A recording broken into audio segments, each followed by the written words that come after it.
All right, good morning. It is bright and early. A balmy, what is it, Tone? I don't know, it's cold. 8, yeah. I don't know, but it's cold, which is a relative term. It's chilly. It's chilly. It's about 8 degrees Celsius. Slight little breeze, so it's a little crisp. But we get to wear sweaters. Good morning. We get to wear sweaters today. Like sweater day. Yes. So we made it back from Memphis. It was a lot of fun. It was really a lot of fun.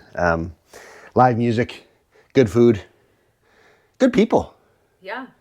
Yeah, and yeah, we did the whole tour thing. We put a thing up on Instagram, a little reel. Same handle as here, Life of a Dad 05, if you want to go look at it. It was a lot of fun. So we drove the little black one, and that thing is, I'm not going to jinx it, but it is my go-to machine.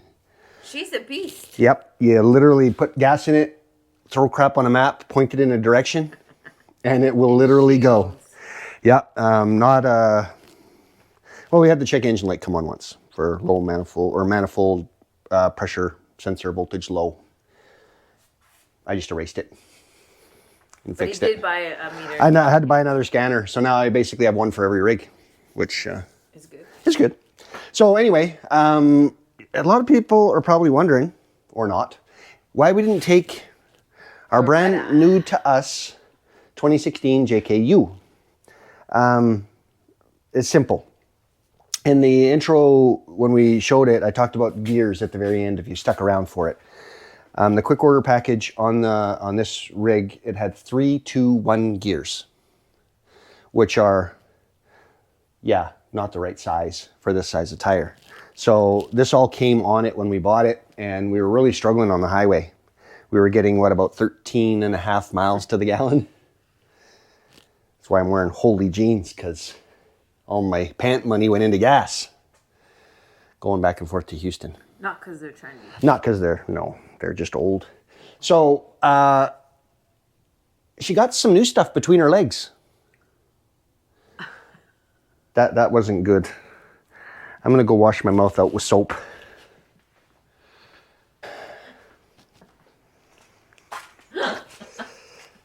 Yeah. So, let's put this a little bit differently. She's got some longer legs. I like that. That's a little bit I better. don't have a clue if it has anything to do with her legs. But By the way, we're out of soap. So, we put new gears in it. You named it a girl. she is a girl. So you set me up for that. So she's got new gears in her. We went from the 321s. We went to 456, which is, for this tire size, in this configuration, is pretty much ideal. I talked to the gear guy. I went and saw a guy named Alan at 249 Drive Train in Houston.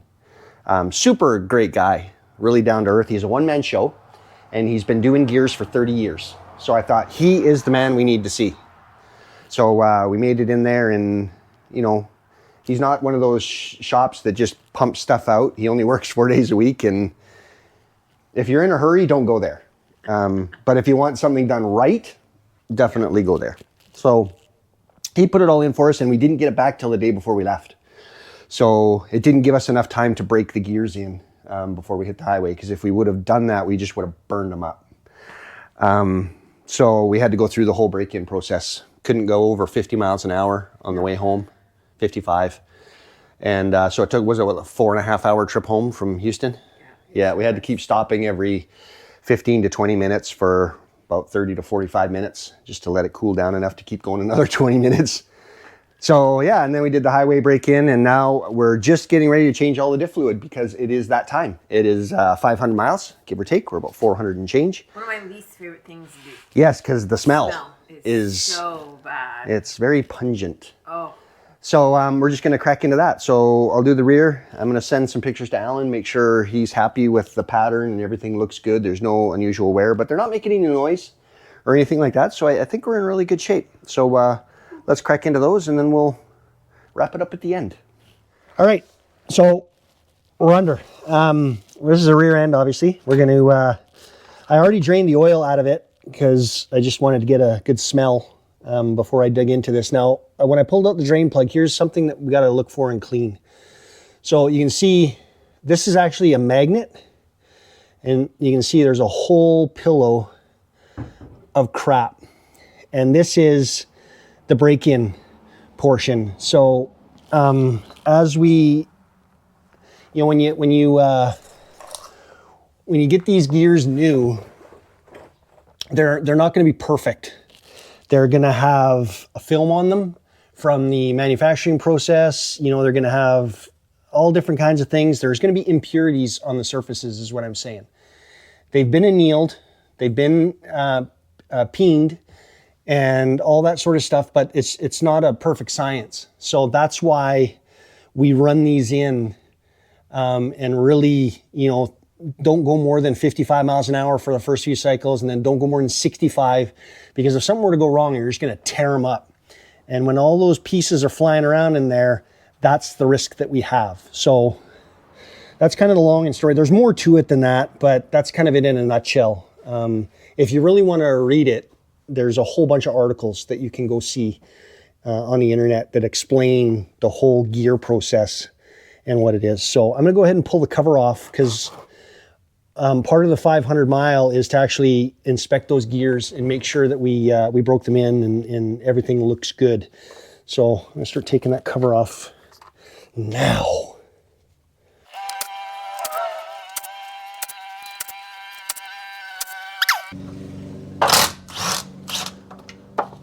Oh, bugger.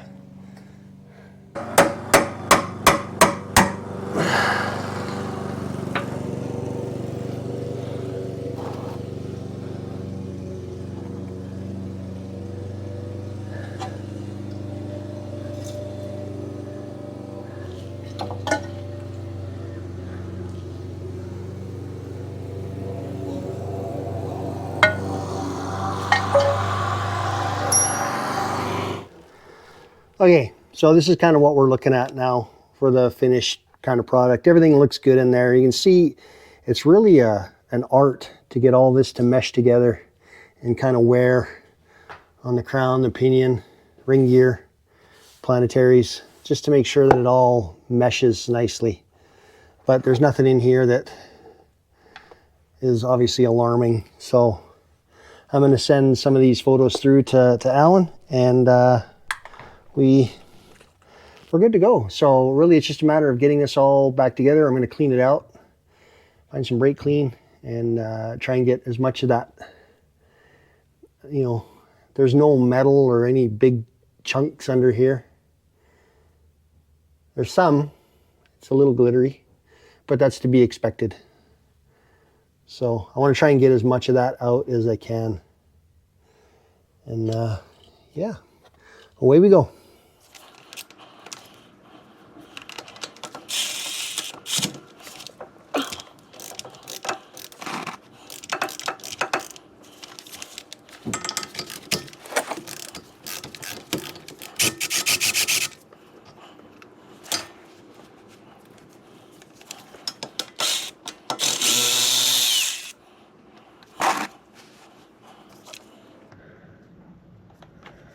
Okay, so this might be a little hard to see, but let me put it on my finger. There's a bunch of sludge on that. So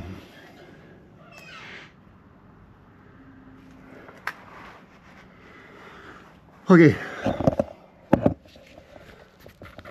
I got the front all apart, and as you can see, the gears just look phenomenal. Brand new, just out of the box. So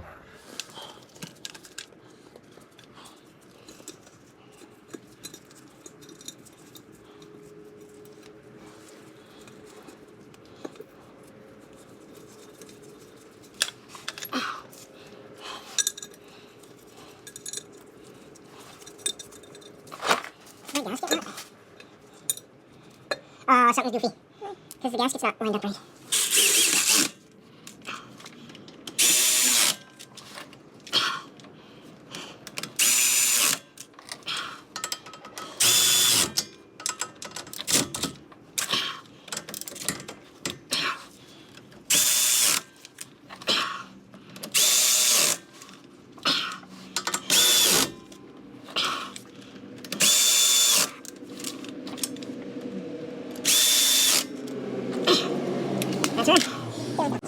So we want to run it out.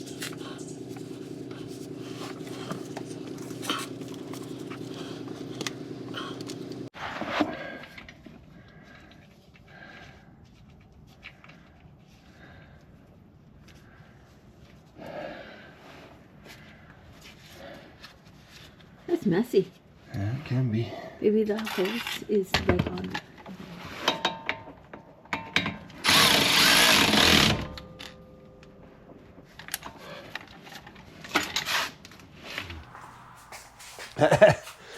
All right, job done.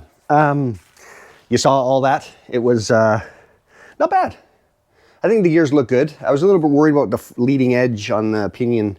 And I talked to Alan about it in the rear, and he said, no, it's great. Is there any, clumpiness or anything like that? And it's like, no, everything looks great. Is it making a noise? Nope. He said, yep, send it. So the front looked really, really good.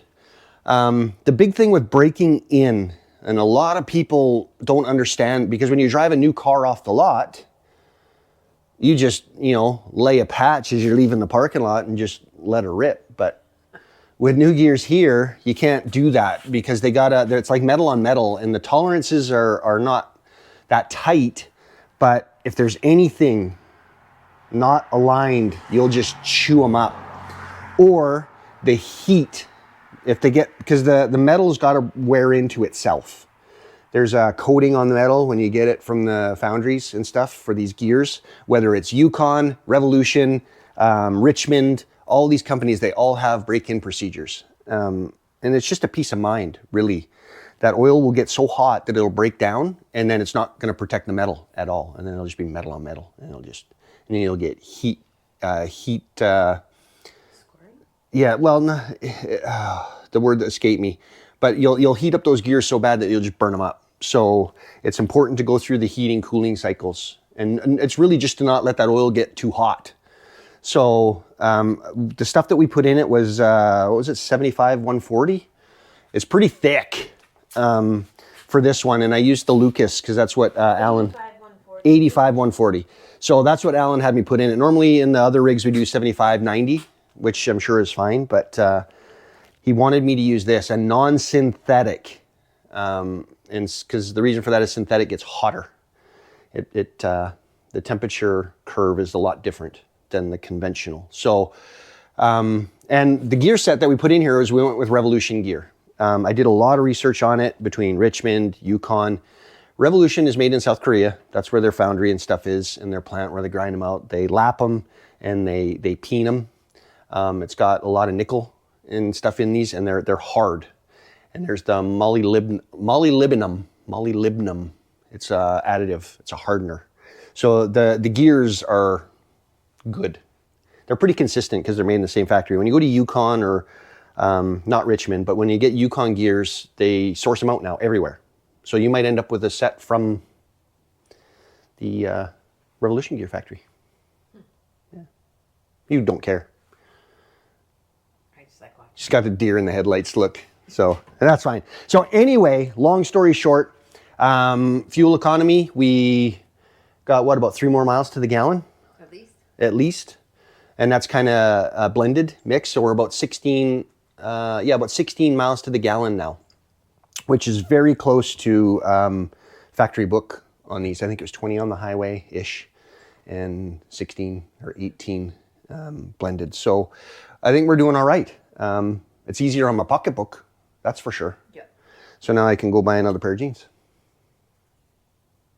I think we bought them with that hole in it. No, we didn't. Okay, anyway. All right, thanks everyone. There's still lots more to go. I got a lot of work to do on the silver LJ, Leroy.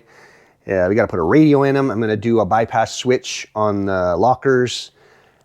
A bunch of stuff. The black one's got some work that needs to be done. Antonia's LJ needs some work. So anyway, thanks everyone, and we'll see you on the next one.